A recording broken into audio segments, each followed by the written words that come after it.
Welcome to video 10 on mods for the Traxxas TRX4M. In this episode we'll be mounting 4 new full metal shocks, and the title says it. Yes, I filled them with olive oil.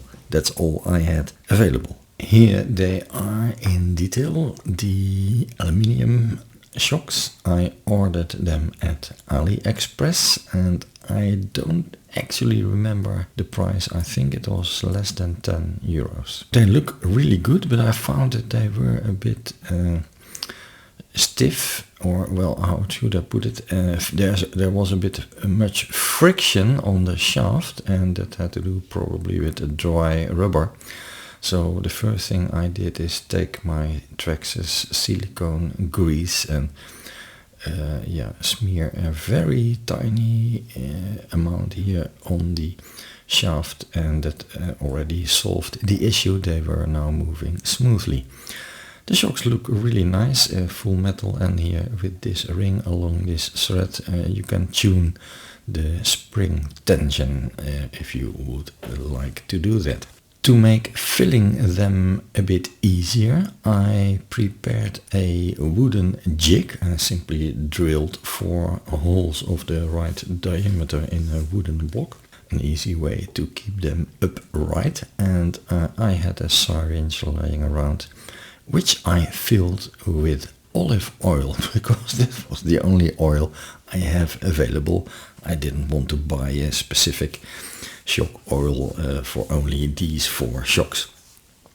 And I don't think it really matters a big deal with this car what type of oil is inside.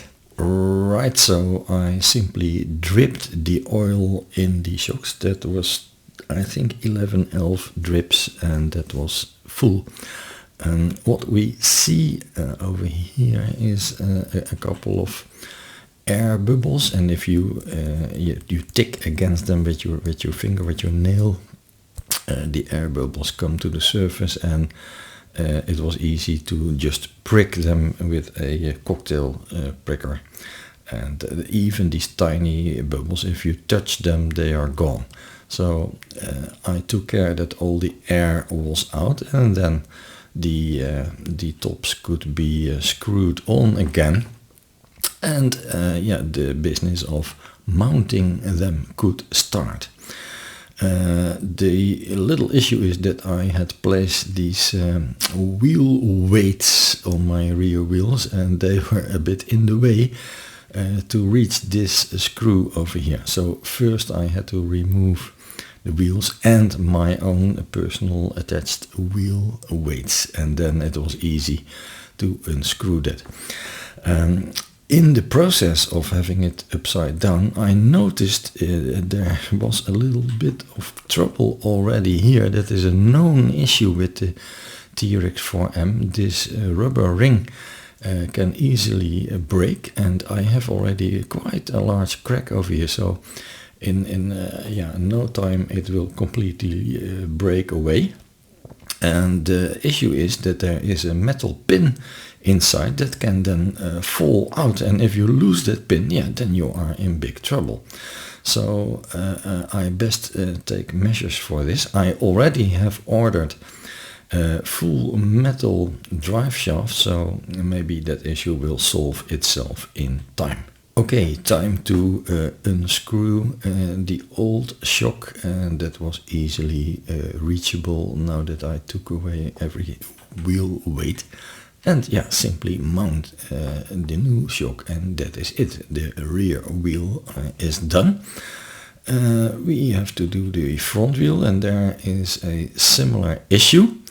Here's the front wheel, but there is this steering jig, this one, and that also has to be removed, or at least tilted out of the way to reach this screw.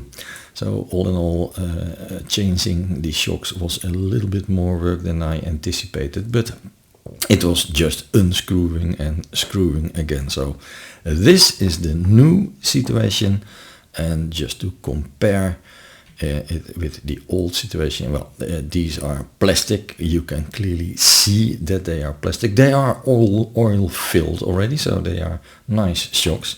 But I personally think that the metal shocks look nicer. That was actually the only reason why I got them. I don't think that they are better shocks, but they simply look nicer. Well, this was it. In the next video, probably the issue will be to change the drive shaft, and maybe at the same time, because the car has to be taken apart quite fast, and I also have the new gears for the transmission, the slow gear, so maybe I will combine those two in one video. Maybe see you back there, and in the meantime, have fun.